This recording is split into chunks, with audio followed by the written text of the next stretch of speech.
Since the dawn of time, people have been trying to beat the Souls games with more and more added difficulty. Whether it's restricting the use of weapons or leveling, whether the goal is to go very fast or excruciatingly slow, to dodge every hit or on the contrary, not dodge any of them. The possibilities are almost endless, and Elden Ring is no exception. Since its release, more people than ever were presented to the Souls formula, and this meant that an astonishing amount of them tried their hand at challenge running. But there has to be one challenge that is harder than the rest. One challenge that only the toughest, bravest, and most stubborn one of all could complete. Today, we're going to take a look at some of the most brazen individuals out there, and the incredibly difficult challenges they set out to beat. This is the quest to beat Elden Ring's hardest challenge. I hope you enjoy.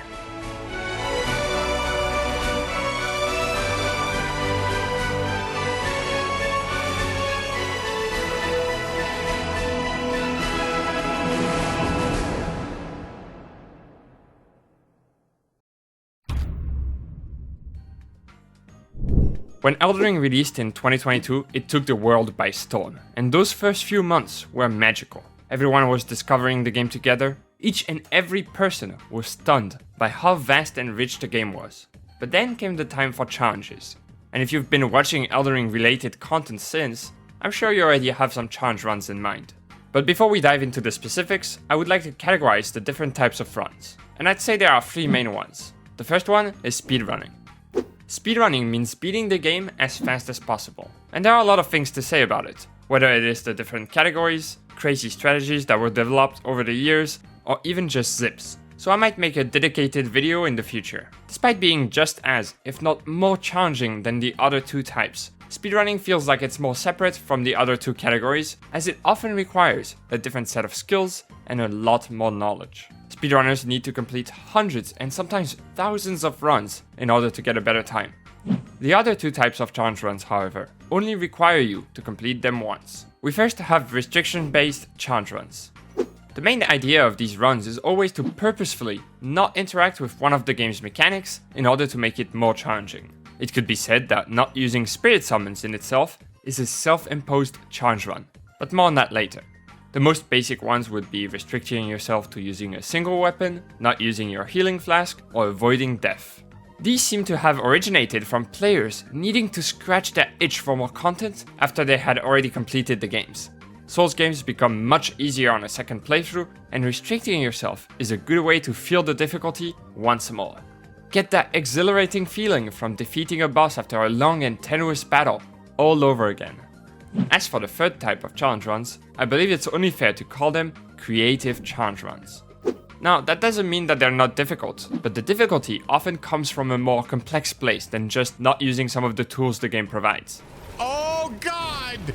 Oh Jesus! Oh my... I feel like these have become very trendy in recent years, mostly because the focus is more often on the entertainment side of it, rather than the challenge itself. It could be beating the game with a weird controller, or blindfolded, or pretty much anything you could think of that would make the game harder to beat if attempted, while also being intriguing enough that people would want to watch a video or a stream focused on the concept. Now that we've established the three types of challenge runs, and decided to keep the focus of the video on restriction challenge runs and creative challenge runs, let's dive into the specifics of the former.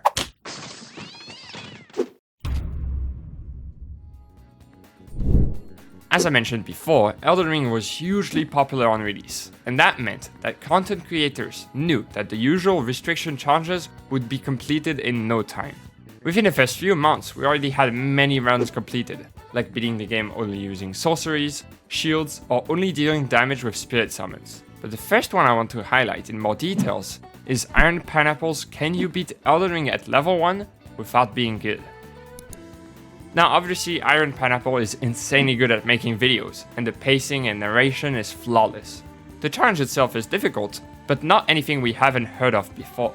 I do believe there is something much more important to highlight about this run though, and it's that it proved that challenge runs were much more accessible than people initially thought they were. While most challenge run videos focus on how skilled the player is, this one focused on problem solving and finding easier ways to defeat bosses without needing to die hundreds of times until you have a perfect fight. It showcases a lot of cheese, some glitches that were discovered early after the game's release, and a bunch of ingenious ways you can defeat bosses without actually being a pro. Examples include killing the Draconic Tree Sentinel without aggroing it using poison, or causing the Fire Giant to faceplant, something that was fixed shortly after. This leads to one of the funniest transitions into a mid-boss cutscene with his leg breaking, and it fits so perfectly with him falling that it almost feels intentional. He subsequently uploaded 2 more videos that have more creative concepts, like a pacifist run and a max equip loader run. These are still very much restriction-based challenge runs, but the idea is original enough that it tends to attract a wider audience, and might also interact with some mechanics that traditional runs don't necessarily have to deal with.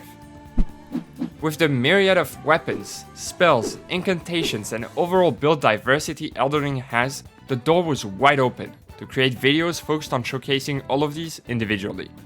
Challenge runners like Bushi, Scumnut, Toto Triceps, and many more chose to spend countless hours completing the game only using specific spells or limiting themselves to the use of one single underappreciated weapon.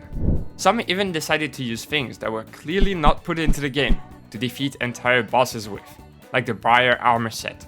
I believe Ingenious Clown Gaming was the first to beat the game only using rolls. This is just crazy. I remember attempting this run myself back in 2022 and dying over and over to the Fire Giant. Every fight was more than an hour long, and I would often die to his meteor attack. It's just a matter of time now. Victory is as good as my... What the fuck? Why? When this video released, I realized that I was bested. But what a run. Nearly 2 hours of 100% focus required for the final boss only. Congratulations.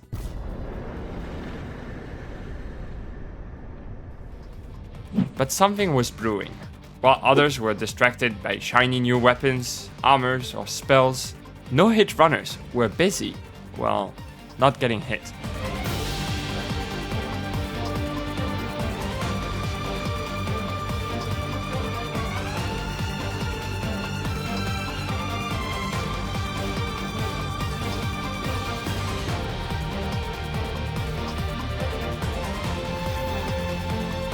According to my sources, the very first no-hit run was completed by Bushi Doyu, only 2 weeks after the game's release.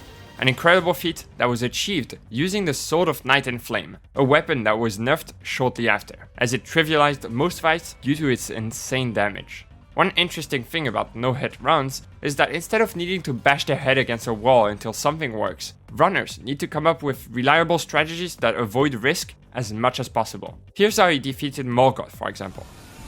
Esto es un cheese, realmente. Esto es un cheese. Y no hace falta, se puede hacer de otra forma. Literal, man.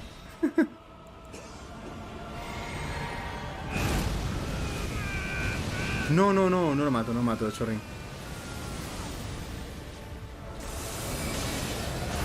GG. No hay Morgoth. This was quite the achievement, especially given how quick he managed to do it. Surprisingly, only 5 hours later, Gino Machino also completed his own no-hit run. But he didn't stop there. He kept honing his skills, and eventually, months later, was the first person to beat every single one of Elden Ring's 165 bosses without getting hit in a single run. The strategies involved here are crazy. I know it's hard to recommend a 10-hour long video, but even just skimming through it, it's filled to the brim with ingenious ways to get through areas safely and quickly while disposing of bosses with minimal risk. It mainly utilizes the Falling Star Beast Jaw's Ash of War to clear enemies from a distance, and there's something quite satisfying about seeing the entirety of the game be cleared as mechanically as displayed here. And Gino didn't even stop after that. He has been consistently putting out content ever since, and has completed the game without getting hit using a variety of weapons, spells, and more. So now we've seen that people could beat bosses with low damage and without getting hit. Can it really get harder than that? Well, yeah, because someone beat the entire game using fists only. Not only do you deal even less damage than roll only, but you also have to directly attack, meaning windows to deal damage are much shorter. And you know who achieved that run? Gino Machino. Unsurprising, I know. Just to give you an idea, the final boss took around 5.5 hours to beat. Imagine 5.5 hours of having to stay 100% focused, or you have to do it all over again. Pedro, thanks for the $6.9, dude. Thanks so much, Pedro. Oh, if we die now, you are banned. One of the most impressive Elden Ring runs in my opinion. But I'm guessing if you're this far into the video, you've probably heard of Gino in the past. So I think it's time to highlight the people that you might have not heard of. First is BD Brian, who was the first person to ever beat Melania with nothing but his bare fists. This is just 3 straight hours of fighting Melania. And you have to remember that during these 3 hours, every single time he gets hit, he loses dozens of minutes of progress because of her lifesteal. There's even a moment towards the end during which he gets grabbed. Just don't have the time for that anymore at this point. Why am I throwing? And somehow, he manages to regain his composure and eventually secured the kill. Second is Ramonchi5, who more than a year later also defeated Melania with only his fists. Except he did it in about an hour and never got hit once. This fight is magical to watch, and not just because of his character custom skin, but also because he plays ridiculously aggressive, and you can feel he knows the boss to perfection. He regularly taunts, crouches under swings, or jumps above others. It's just a masterful display of pure skill for an entire hour. You have to keep in mind that this was his 3,333rd attempt. What a legend.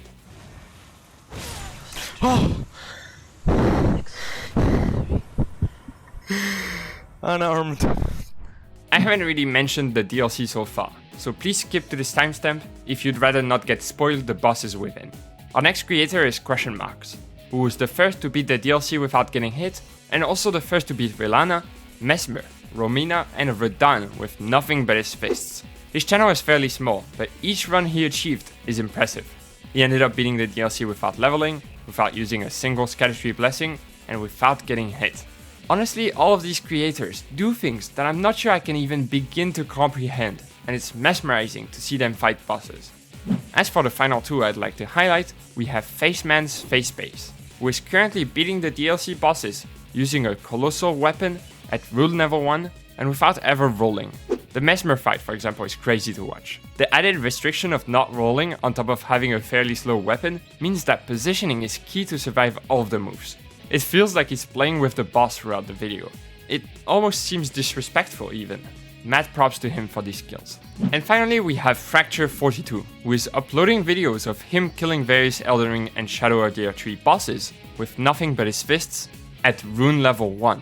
What I really appreciate is that he goes for optional bosses and we don't often get to see people spending the time to fully master each of these fights. I really enjoyed this Mog kill for example, or even Commander Gaius from the DLC. I know I've mentioned it before, but staying focused for hours is already impressive, and him being rune level 1 means that he really can't afford to make many mistakes.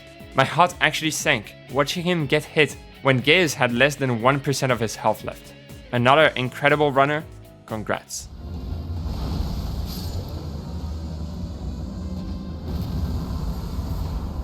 Now there are many more out there, trying to push the boundaries of what's possible in Elden Ring. So I apologize to anyone I haven't featured. Keep in mind that most of these people don't get a lot of views on their videos, but their determination and skill must be rewarded. So if you have a second to spare, be sure to leave a nice comment to encourage them. I'm sure all of them would appreciate it greatly.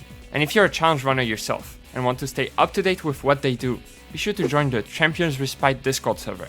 It is filled to the brim with skilled challenge runners supporting each other. Before we move on to the purely creative challenge runs, I believe it's important to take a look at a creator that makes the most creative, restriction-based challenges. And that player is Impha. Impha's runs probably inspired hundreds if not thousands of people to try their hand at challenge running. Despite never going further than not interacting with specific game mechanics, his restrictions are so original that every video is engaging from beginning to end. It helps that his editing and pacing are both top-notch, with a masterful use of music throughout. His videos are always in the form of guides, as if anyone would ever be as foolish as him and try their hand at any of these. Have you ever wondered if you could beat Elden Ring without even walking? No? Well, he has, and he made sure to make a 1 hour long guide on how to do it, step by step. I think the most underrated part of his videos, and the main reason why they are so great, is that he always takes the time to present a seemingly impossible problem for you to think, I mean, yeah, surely he can't go further there, only to find the most complex solution ever and get through, eventually. Hi, I'm Top Gear, for cars.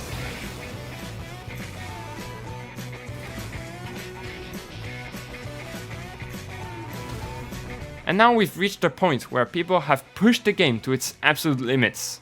But how far could they go if they were not limited by the confines of the game itself? Well, we're about to find out. Follow me into the realm of creative challenge runs.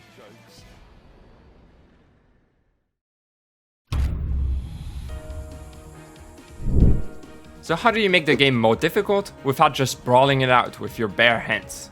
Well, you make playing the game more difficult. As soon as Elden Ring released, people were ready. Within a few weeks, Super Lewis64 posted videos of him playing the game using a Ring Fit controller and some bananas. Now, he unfortunately didn't post full runs of the game, but still, I appreciate the creativity. But some people committed to their crazy ideas and beat the full game and even some of its harder optional bosses with weird controls. The most notable one being Miss Mika, who actually beat the entire game using a dance pad controller. Now I'm assuming that after a while of playing like this, muscle memory kicks in, and you don't even need to necessarily think about where to move for each action. But still, very impressive to watch, and probably a really good workout.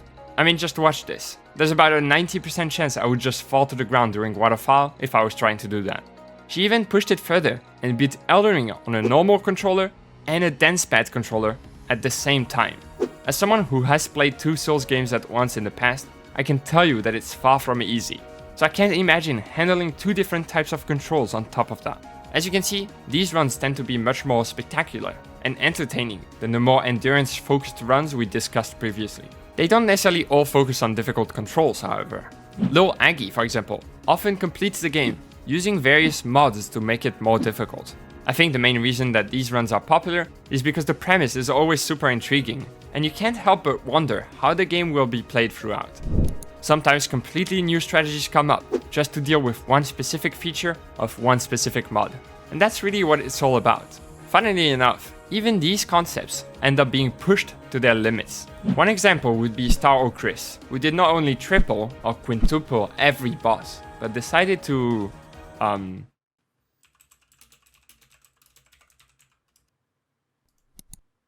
Decuple.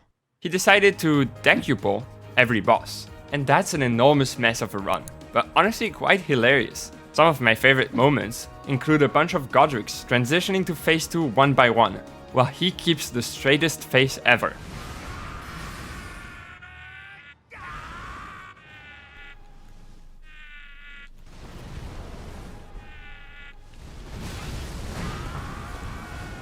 Oh, there's one more? Okay. Oh, whatever is happening here.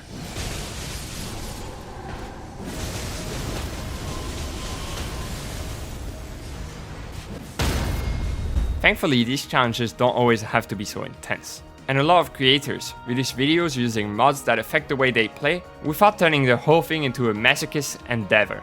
Some notable ones include I Turned Elden Ring into a Pokemon game by Donkey Kong. This run is super entertaining, with some nice motion graphics to keep track of what Pokemon he had in his party, and some really fun fights, like Black Blade Kindred against Millennia, or Millennia against Elden Beast.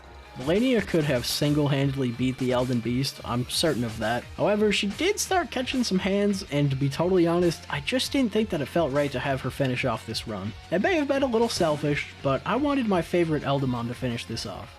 We also have Dug and Point Crow, who use the game as a support for videos that focus more on the comedic mechanic, like Dug's random disasters that completely prevent him from understanding what is happening in the game, or Point Crow's, if I say the letter E, meteors destroy the world. This is the start. What? I suck! Another popular mod for Elden Ring is the randomizer. With this program, you can choose to randomize items, enemies and bosses to make each run feel fresh and full of new surprises. But that wasn't hard enough for the most veteran players, so they decided to do it without getting hit. And after months of attempts, Lil Aggie, who we previously mentioned, was the first one to ever beat this challenge. Imagine going through the entire game with random equipment and not knowing what's around each corner, only to still beat the whole thing without ever getting hit. Not only do you have to play enough to get a decent seed, but you also have to be good enough to make the most out of that seed when you finally get it. Super impressive. Oh my god, it's done. Oh my god. So now we have playing with weird controls or installing a mod to make the game harder. So what could realistically top that? Well, what if the game looked like this? It would be much harder, wouldn't it? But that didn't deter some people. Star Chris once again uploaded videos of him defeating most major Elden Ring bosses blindfolded. And there's something quite fascinating about watching gameplay from someone that can't see the game they're playing. I was watching his fire giant kill, for example, and I found myself hoping he would end up finding hits when he was swinging in the air, as if I didn't know already he would succeed based on the title of the video. When I thought about people beating Elden Ring blindfolded back in 2022, I always thought that it would be possible to beat the bosses thanks to the lock-on system. I knew that people would find a way to recognize attacks based on sounds and eventually defeat them, even without using cheese, glitches, or an overpowered build. But what I never thought would happen was that someone would try and beat the entire thing blindfolded. And yet, that didn't stop Panic. About a year after the game's release, he was the first to beat the entire game from beginning to end completely blindfolded. Not only does this require a ton of skill and determination, but you also need to memorize exactly what you're going to do for the next 2 hours. Panic was kind enough to share the spreadsheet with every single input required to complete the run. And it is pure madness to think about. 5,456 memorized inputs in total. Keep in mind that this whole time he just sees nothing and mostly counts footsteps, rolls and the like. He has specific setups for every single section. Any deviation results in him getting lost and having to go back to a previous grace and try to execute perfectly again. I can't even begin to explain all of the strategies involved in managing such a perfect run like that. So if you're interested in learning more, you can check out the video of him doing all of this live during ESA 2023, as he has 3 wonderful commentators explaining a lot of the behind the scenes of the run. Very good. That's very execution heavy. You need to walk backwards, you have to get it everything first try. If you didn't get it first try, Malekith would do a second attack right after and just kill us. And, while this marks the end of our creative challenges section of the video, I would like to remind everyone that there are hundreds, if not thousands of other creators attempting the craziest challenges day after day.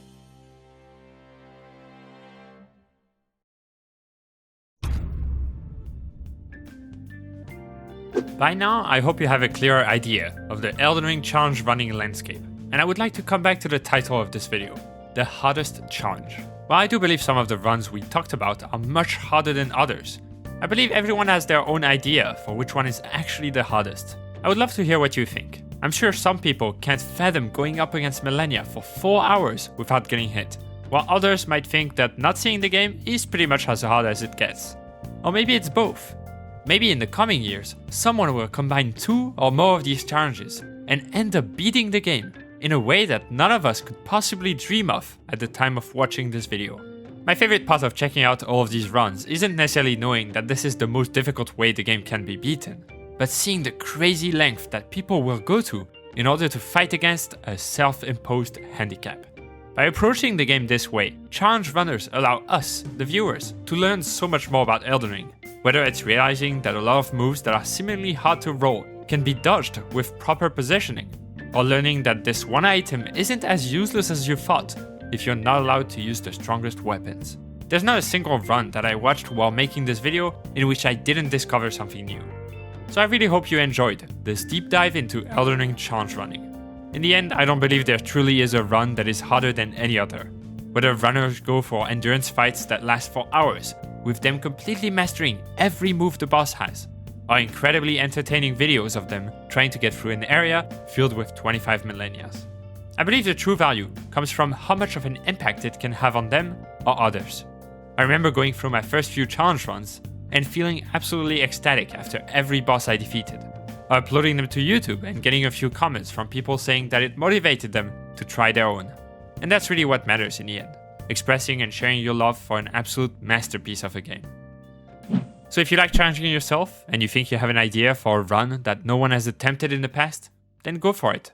And please share it with the world. I'll be watching. We'll all be watching.